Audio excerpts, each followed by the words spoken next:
سلامونه وخت مو په خیر یو ځل بیا ښه راغلاست ما یوټیوب چینل ته تاسو موږ او ستاسو د جاواسکرپټ د کلاس 8 درس دی او په دې درس کې به موږ او تاسو په ارې موضوعاتو کې په یو څه نوي موضوعاتو باندې کار کوو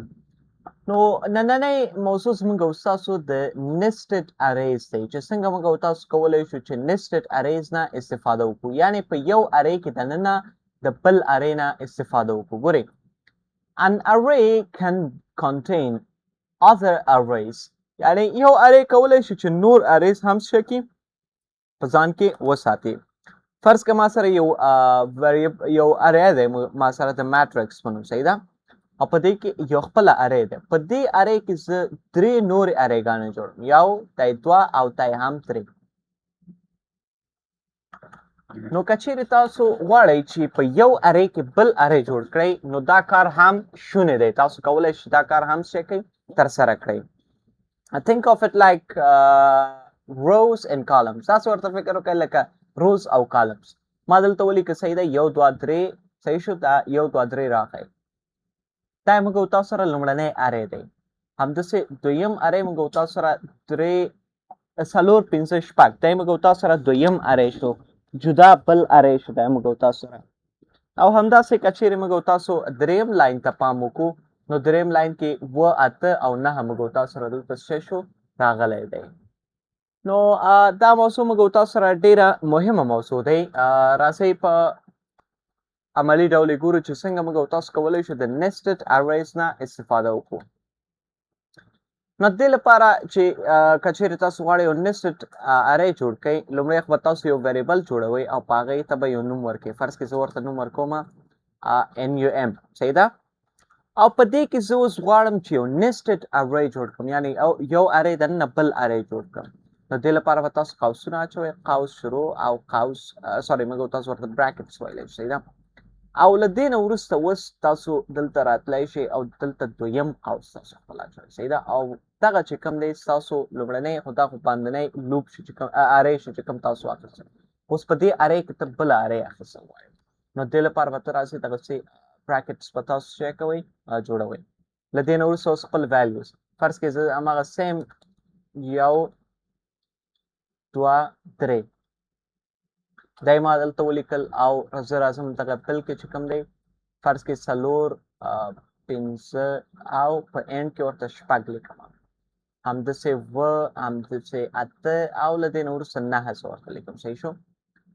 او زه دی سیف کوم اوس چې کله زه راځم او دی کنسول کې پرنټ کوم کنسول ډاټ لاګ کې زه راغلم زه ورته وایم چې د نام په نوم چې کوم ارې ده دا ما سره پرنټ کولی شئ دلته وګورئ ها درې ارې سي صحیح ده هر یو ارې جدا جدا موږ تاسو سره دلته څه شوی راغلی که چیرې زه راشم همدغه د فار آف په استعمال سره نمس په نوم زه به دی نمس په نوم کوم او دلته نم په نوم به یو بل ویریبل واخلو نم آف nums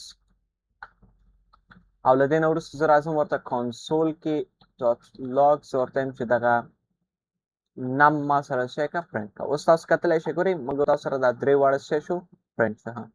دی موږ تاسو سره لومړنی شو دی موږ تاسو سره دویم دی دریم که چیرې زه راتلم او همدغه ما د ډاکیومنټ ډاټ رایټ په استعمال سره پرنټ کوو نو تاسو کتلی شئ ګورئ یو دوه درې که چیرې زه راشم او دلته ورته داسې ولیکم چې یو بی آر یعنی بریک ټاګ د هم دلته واچول شي نو زه کولی شم دلته یو بی آر هم ورته واچوم ګورئ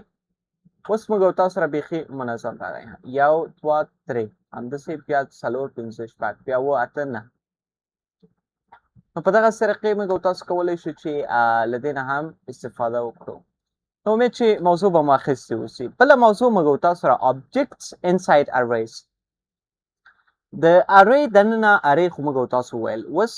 په دې موضوع کار کوو چې ارې د آبجکټ دننه آبجکټس د ارې دننه څنګه موږ تاسو کولی شو چې جوړ کړو په آبجکټ موضوع خو موږ تاسو وروسته هم کار کوو خو بیا هم دلته هم پریزان پوهیږئ چې څنګه کولی شو یو آبجکټ د ارې دننه استعمال کړو very common in real applications دا ډېر common دی په real applications کې ډېر زیات استعمال درته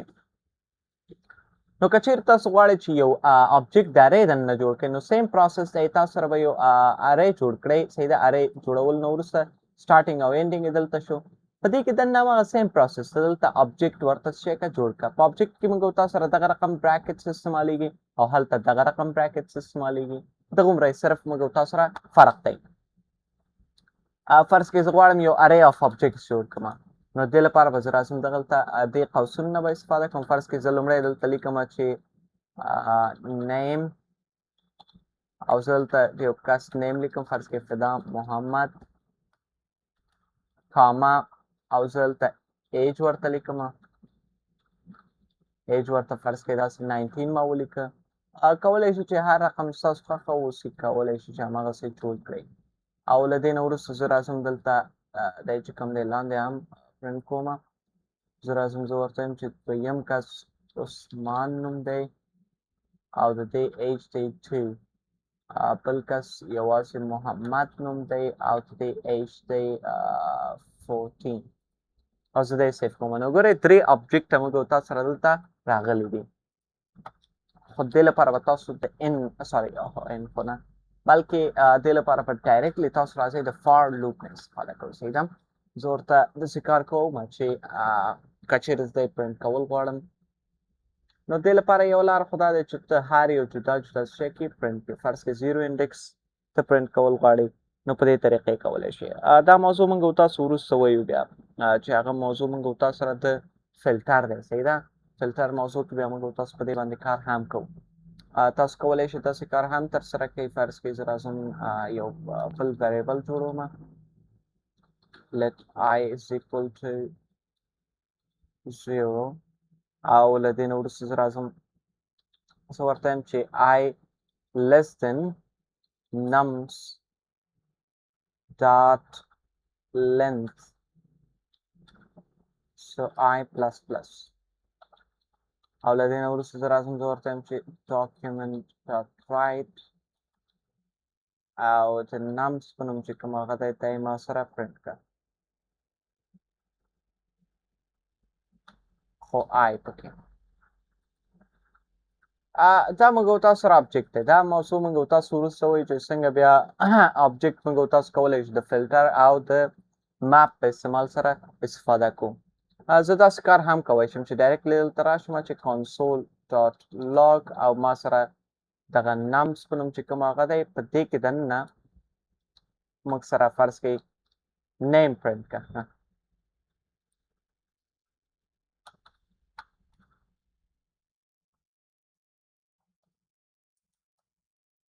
فرست انډیکس ما سره پرنټ کړه ګورئ په فرست انډیکس کې موږ تاسو سره عثمان دی همداسې کولی شئ 0 انډیکس په 0 انډیکس کې موږ تاسو سره فدا دی او په 2 انډیکس کې موږ تاسو سره محمد دی داسې کار هم تاسو ترسره کولی شئ صحیح ده امید چې موضوع به مو اخیستې اوسي چې څنګه موږ تاسو کولی شو چې په یو ارې کې دننه یو آبجیکټ څه شی کړو واخلو بله موضوع موږ تاسو سره د destructuring arrays دی But destructuring arrays extract values into variables in one line. ته کولی شي extract values into variables in one line. ته کولی شي په یو لاین کې څه وکړي variables څه شی کې په یو value کې extract کړي. فرض کړه ما سره یو هغه دی variable دی یا یو array دی چې په هغې کې ما colors ټول لیکلي زه غواړم چې همدغه د دې values چې کوم دي دا جدا جدا variables ته زه څه شی کوم send کوم نو دغه ته موږ تاسو destructuring arrays ویلی شو صحیح ده فرض کړئ ما سره یو array دی زه راځم دغه ټول کنټرول سی کوم تر څو ما سره ما colors په نوم چې کوم array مخکې وه دغه array صحیح شو زه غواړم داسې کار ترسره کړم دا به زه لږ رالنډ کړم ټوټل 3 دانې دي ما سره زه راځم داسې کار کول غواړم د دې هر یو لپاره جدا جدا نومونه زه څه شی کوم لیکم نو زه راځم یو بل کانسټ جوړوم او په دې کې دننه زه راځم ورته وایم چې فرست سیکنډ ثرد یعنې د دې د انډیکسونو لپاره نومونه شول او زه راځم زه ورته وایم چې دا ټول په څه شي باندې اپلای کړه کلرز په نوم چې کوم ویریبل دی په دې اپلای کړه دا کار خو موږ او تاسو سره ترسره شو چې کوم موږ او تاسو سره کول غوښته. له دې نه وروسته اوس د هر یو د کولو لپاره ته کولی شې اوس ډایرکټلی راشي console dot log او دلته ورته ووایي چې ته ما سره first print چې کله درته print ګورې red تاسو سره ځکه first کې موږ او تاسو سره red هغه شو. همداسې که چېرې تا ورته وویل چې second ما سره هغه کړه second کې blue دی. همداسې که چېرې تا ورته وویل چې third ما ته print کا third نو third کې black دی موږ او تاسو سره. نو په دغه طریقې کولی شو چې ډیسټرکچرینګ هم ترسره کړئ. بل موضوع موږ او تاسو سره له دې نه وروسته د spread syntax دی. ګورئ spread syntax اصل کې معنا copy combine arrays array values into new array چې یو copy یا combine کولو ته وایي د څه شي د یو array د values په یو نوي array کې. فرض که ما سره یو دوه ویریبل لري صحیح ده یو const a یو b دوه arrays ما سره یو د a په نوم او یو د b په نوم او په دې کې یو دوه درې دی په دې کې څلور پنځه دی صحیح ده. زه غواړم دا دواړه سره یو ځای کړم کمباین کړم. نو د دې مقصد لپاره ته کولی شې چې د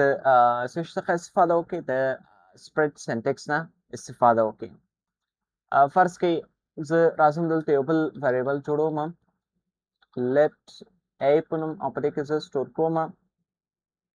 یو دوه درې صحیح شو او له دې نه وروسته let b is equal to 4 او 5 and 6 او له دې نه وروسته زه راځم دلته یو بل کار تاسو کول غواړم چې زه دا دواړه کمباین کړم. نو زه راځم یو کانس جوړوم د cum په نوم او زه راځم داسې کار کول غواړم چې دا دواړه سره کمباین کړم دا دواړه arrays چې کوم دي. نو دې لپاره تاسو کولی شئ چې دلته ورته ولیکئ چې لومړی قوس بیا ورته ویریبل نوم کاما بیا 3 dots بیا p صحیح شو. دا به موږ او تاسو سره څه کېږي دا دواړه اوس کمباین کېږي سره به یو ځای کېږي. ته اوس کولی شئ چې کله کمباین پرنټ کې فرض کې زه راځم console dot log کې او زه دا cum چې کوم دی دا پرنټ کوم نو ګورئ یو دوه درې څلور پنځه شپږ دا دواړه هغه موږ سره arrays چې کوم دي کمباین شوي د څه شي په استعمال سره د spread syntax په استعمال سره موږ تاسو دا دواړه څه کړه کمباین کړه. او که چېرې ته غواړې یو ویریبل کاپي کې فرض کې زه د cop په نوم یو بل ویریبل جوړوم array جوړوم او دلته زه ورته یم چې ته ما سره cop پرنټ هم کړه. زه غواړم دغه a کاپي کړم صحیح ده. نو دې مقصد لپاره هم